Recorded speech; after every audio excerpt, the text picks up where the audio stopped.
So I know that Don already spoke to this, but just a real appreciation. Thank you, Sarah, for stepping up at such a last minute. I just gave them this song a couple of days ago. So really acknowledging, and this is her first time here. So she's just stepping up. So thank you so much.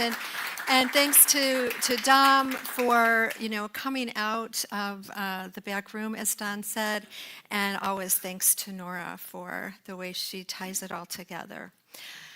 So the song, A Million Dreams, I don't care, call me crazy, we can live in a world that we design.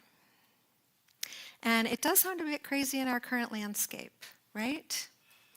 It's important to know that when we close our eyes to see what could be, we're not talking about escaping reality. It's about engaging the creative presence within our imagination. So I didn't say I'm Reverend Linda. I use she, her pronouns. And I am starting off our March theme here, the what if. And we're exploring imagination as the creative power through which life takes form. And it's inspired by Neville Goddard in his book, Awakened Imagination. The idea is connecting with the creative power within to move beyond wishing and hoping and to consciously embodying what we want to experience. And it's not a new idea for us here and in Science of Mind and what we teach, New Thought, consciousness creates, right? You've all heard that. But early in the book, Goddard acknowledges that the word imagination takes on lots of different meanings. And he shares a few examples, like when we say use your imagination, meaning open your mind to something new, or it's just your imagination, sort of diminishing what you're experiencing as not real. Or when we say you're a victim of your imagination, meaning that your untrue thoughts are taking over. But then we go and pay a compliment of, what a great imagination. So he's ultimately reminding us that imagination is more than a mental exercise or a fanciful notion. He says it's the gateway of reality. It's the central creative power within us, the force that makes transformation possible. He says that imagination is the living presence of spirit within us. So we're not bypassing. It's not magical thinking. It's not passivity. It's taking responsibility for doing our part, for creating from within. As we awaken to imagination as that creative power within us, it's what Goddard sometimes calls the Christ within. And I'm just going to acknowledge I still get a little nervous sometimes. I guess I have my own bit of I wouldn't go so far as to call it religious trauma, but I know many people do have some religious trauma. And I don't want to trigger anyone. I don't want to keep you from hearing the message because there's a word that doesn't work for you. So I like using the creative presence within, the spirit within. And as we awaken to imagination as the creative power within, we discover that through imagination we have incredible power. The power to co-create. And he says, Goddard says, through imagination, we may even disarm and transform the violence of the world. I'm here for that. What about you? Anybody? Let's say yes to transforming the violence of the world. Most of us start from circumstances and try to move toward vision. But in the spirit of our monthly theme, what if? We're asking, what if we reversed that? Now, way back in the day when I went to college, and I did share this story once several years ago, but it's funny to me because sharing this story, it actually sounds like I lived in a different era. but spirit keeps us young, so thank goodness for that. Way back when, I took a computer science class. It was part of my arts and science degree, fulfilling a science requirement. And, computers fit in our pocket now, but this is when computers filled up a whole room or buildings, right? And maybe that still exists. I'm not much of a science person, but we used hole punches in cards to tell the computer what to do, right? And I was learning Fortran. It's not my cup of tea. I wasn't really getting the instructor. And maybe it was hard for me to stay engaged because we were in this huge lecture hall, all these people, and he was just this little thing down at the front of the room. Or maybe it was just because I wasn't that interested. I don't know. But I did know that if I dropped the class before a certain time and retook it within a certain time frame, that W from the withdrawal would be removed from my record. I could take it over and replace it with a decent grade, hopefully. So that's what I did. And I retook it with a different instructor. And this new instructor had a whole different approach to teaching. He had an excitement and an energy about it. And he piqued my interest. He got me interested in it. And the big assignment was to program the computer to make a turtle walk in a particular direction using the commands and codes of the Fortran language and punching the holes in the cards. And it would move the rudimentary bitmapped turtle around the screen to end up in a certain spot. And that's what we were assigned to do, to learn how to make it do this, right? And all of you computer geeks, I apologize. This is my experience. So I did it. I got the turtle to move. I passed. But from that class and from that instructor, what I learned is one of the most important things that I learned in my 4 years of college. And it kind of seems obvious to me now, especially with what's up on the screen. But at 19 or 20 years old, it was mind expanding, and it forever changed the way that I approach problems. When you are trying to figure out how to get from here to there, you start at the end. And, I was chatting about this with Chris, and she said, when you do the maze puzzles, you start at the end. It's so much easier to get back to the beginning than when you try to start in these different ways and find your way through, right? So we all know this. We start at the end, and we find our way back to where we are now. And in bridging that gap, you find the solution. You find your first step. So starting at the end is not pretending that the circumstances don't exist. According to Goddard, in choosing the inner posture and the inner power from which to meet the circumstances, starting at the end is not thinking of what we want, it's thinking from the fulfilled state. And we define the end. So we don't have to define it for ego gain or control or getting our way. We can choose the end as peace embodied. We can choose the end as courage lived, as justice expressed. Or for those of us with things going on in our bodies, as wholeness assumed and love in action. So we start at the end and we ask, if the end is justice, how do I stand now? If the end is dignity, how do I speak now? And this is where imagination as the spirit within really comes alive. Consciousness is creative. Our inner posture shapes not just ourselves, but the relational field around us. We impact the world. The practice of the individual impacts the collective.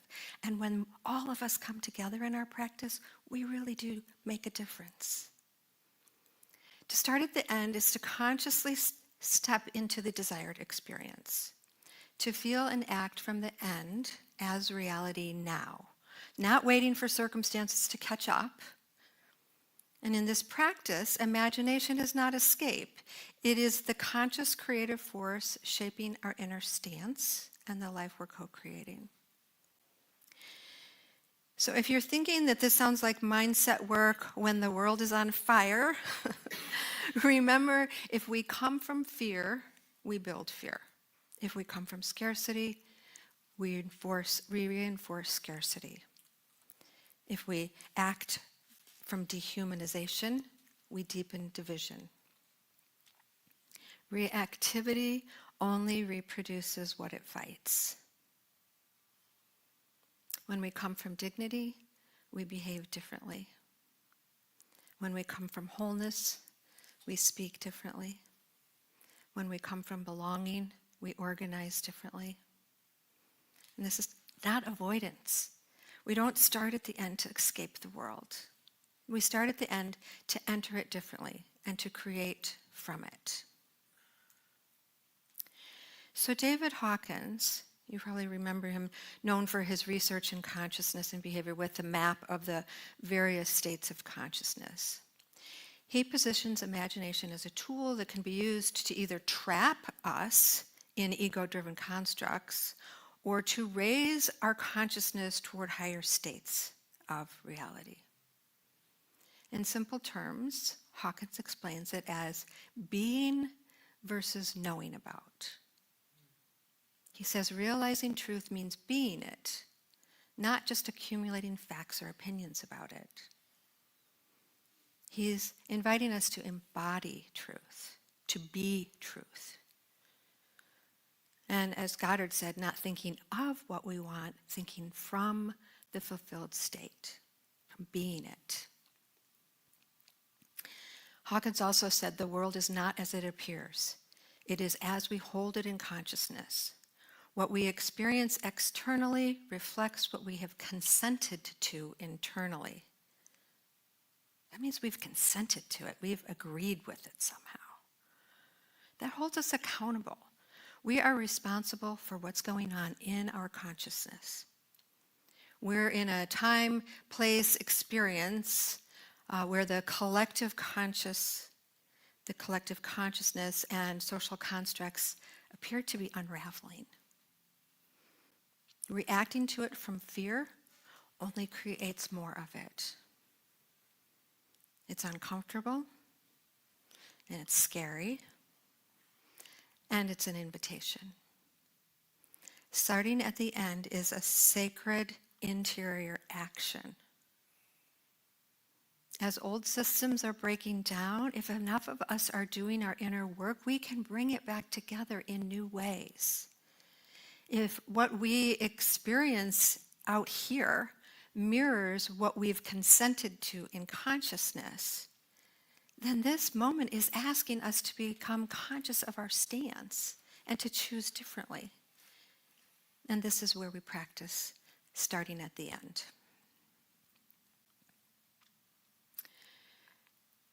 In Goddard's book, this is how it looks in practice. You identify your end, what state you want to experience, not the exact outcome. He invites us to focus on the quality. So is it peace, clarity, freedom? And then we assume the inner stance. We can ask, if this were already true, how would I be? If peace were already here, how would I speak? How would I respond? How would I walk? How would I lead? How would I love? This is where imagination as spirit within and consciousness as creative become fully engaged. You're actively embodying the living presence of the divine. And key in all of this is that your awareness is not only shaping your beings and actions, it is shaping your relational field and your experience and the experience of those around you. And then he introduces this concept of the revision, which I love this idea. You know, we often work from vision, but he offers us an opportunity to revise what didn't work. In a way, it's refusing to let yesterday define tomorrow. So at the end of the day, or whenever you're doing your practice, he invites us to inquire within, where did I act from fear or separation? And then pause to revise that moment internally, to revise it within us for the end that would have been more in alignment with what we're wanting to create. to come from love and oneness. Not rewriting history, but reclaiming authorship. And by the way, we do this in affirmative prayer. We speak it into existence. We align with spirit within, with the creative consciousness. We affirm the desired outcome. And often we are revising where we went off track. We're not static. Life is not static. Everything is always becoming. We can always begin again. So how we are being is moving us toward the becoming. You heard in the reading, it's distilled from the Edinburgh Lectures by Thomas Troward. Spirit of life seeks expression through us, and as we recognize its presence and consciously cooperate with it, we become channels for its intelligent activity. The power which we call imagination is not a mere faculty of idle fancy, but the formative power of thought, acting upon the substance of the universal mind. The law always says yes. What are we putting into it? And when we realize that our thought is creative, we see that to think from a higher standpoint is to bring into manifestation a higher order of experience. By accepting the end as already implicit within the beginning, and by holding firmly to the idea of the end, we align ourselves with the forward movement of the creative spirit itself. The deepest part of ourselves, what Goddard sometimes calls the Christ within, I call it the living presence within. It is imagination itself, the inner presence that envisions what's possible and moves us toward it. So imagination is not pretending our circumstances don't exist. It's choosing the inner posture, the inner power from which to meet them. Starting at the end is not thinking of what you want, it's thinking from the fulfilled state. So we're being called to bridge the gap. In business, we would say like a gap analysis. We're finding the space between how I'm being now and who I need to be in the fulfilled state. So to start at the end is to step consciously into the living presence of spirit within. To imagine the desired state we want to experience and feeling it as real now. Letting it be the inner stance from which we move and have our being, from which we create. I want to say it again, starting at the end is sacred interior action. So we get accused sometimes of a philosophy that doesn't take enough action, that we think it's all within us. This is action. I'm not saying we don't take steps, and I'm not saying we ignore our grief or our experiences. We have to do all of that too, but we have to do the work in consciousness. And as we all do our inner work, we come together in a new way. And if the outer world mirrors consciousness, how we are being matters. And how we are being collectively changes the world. I want you to get that. I have so much gratitude for coming here and practicing with people who are wanting a similar end result that I do, that is peace, that is love, that is harmony. And when we are being that, it matters. The world may not change overnight, but you can. We can. The quality of the presence that you bring, when you are steady or reactive, open or defended, it alters what happens next. And that matters too. So it's about becoming internally aligned with the world that we say we want to live in. Can't wait for someone else to create it and us to join it. We create it now. Not by striving harder, by standing differently, by speaking differently, by how we are being. Our inner work is consequential. It matters. And practice is where this becomes real. So I'm going to invite Dom to come up and give me a little music in the background. I'm going to take us into some practice, and it's a little longer practice than what I would normally do here. But I want to explore these ideas. We're going to put this idea of starting at the end into practice. So I invite you to settle into your seat.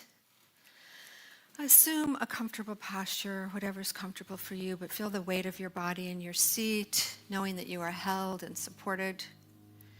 Maybe resting your open hands in your lap for a receptive pose. Taking a couple of slow, deep breaths at your own pace. Inhaling and exhaling. Notice how it begins to calm the nervous system. Just continue breathing at your own pace. We're not fixing or efforting. And soften your attention inward. Being here now, fully present in your body.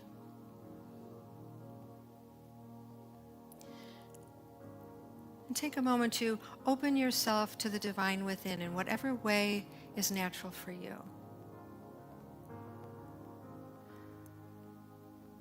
I like the idea of communing with the divine within. Remembering that we are one with the divine, with its infinite nature, with all that it is, with the peace and the harmony and the order and the abundant flow. It is the truth of who we are. We are the inlet and outlet for the expression of spirit. And we come in this practice to commune with the living presence of spirit within, to remember it. And just in that practice, I feel my vibration rising. And now let's start at the end. Take a moment to identify what is your end. Maybe bringing to mind an area of life that feels unsettled or unresolved. Not making a story out of it, just feeling the experience of it. And not asking, what do I want to happen? We're going deeper. What quality or state do I want to experience here? Is it peace? Clarity? Love? Freedom? Maybe belonging with the God quality of oneness, or confidence with the quality of power. Maybe it's relief with the God qualities of ease and flow and peace. Let it be simple. Simply choose the state or the quality, not the details of what to do or how to do it. Let that quality become clear in your mind, and we will practice assuming the inner stance or the felt sense of the quality. If this quality were already alive in me, how would I be? If peace were already here, how would I speak? How does my body feel? If clarity were already present, how would I respond? If freedom is already mine, how do I walk into the room?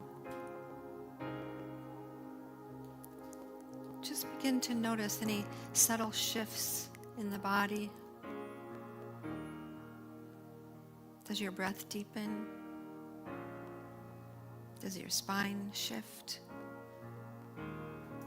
Does your jaw soften?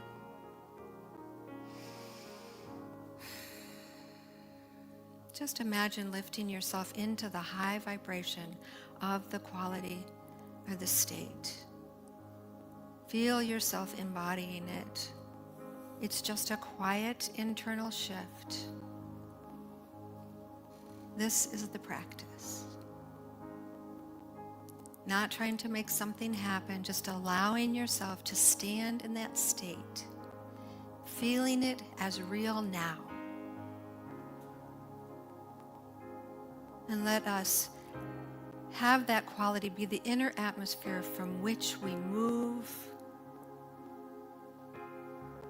from which you decide and relate and interact.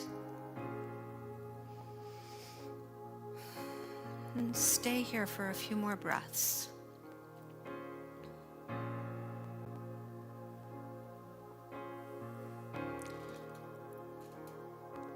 Your awareness is not just shaping your thoughts, it's shaping your presence, your being. Your being shapes the felt sense of your experience. Not pretending circumstances don't exist, but choosing the stance from which you meet them. Creating from this mental atmosphere, from this higher vibration. So this is our practice to live from the desired outcome. I'm just staying there another moment, and I'm going to just say a bit about this idea of revision. At the end of the day, or any time you practice, the invitation is to pause and notice where you reacted from fear, where you were contracted, where you reacted from separation. Revisit those moments gently. So allow something to come to mind where you reacted from fear, contraction, separation. And let's take a moment to practice this revising that moment internally, using your imagination as the living presence of spirit. It is the power within that does the work.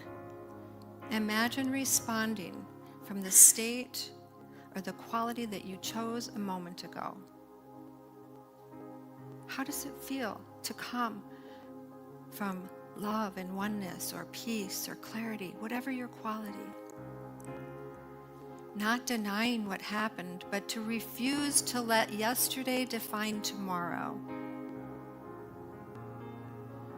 This is how we train our consciousness.